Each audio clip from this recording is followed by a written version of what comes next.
இப்ராஹிமுடைய மார்க்கத்தை புறக்கணிப்பவன் யார்? தன்னைத்தானே தாழ்த்திக் கொள்பவனை தவிர. நிச்சயமாக நாம் அவரை தூய்மையாளராக இவ்வுலகில் தேர்ந்தெடுத்தோம்.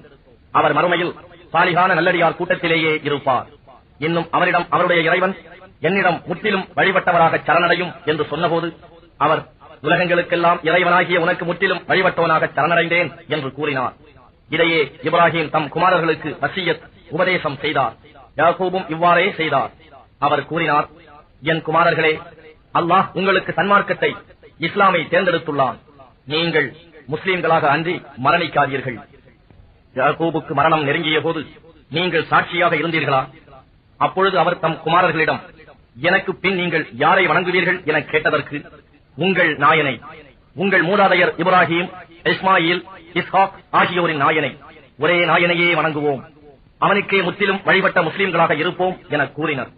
அந்த உம்மத் சமூகம் சென்றுவிட்டது. அவர்கள் சம்பாதித்தவை அவர்களுக்கே, நீங்கள் சம்பாதித்தவை உங்களுக்கே.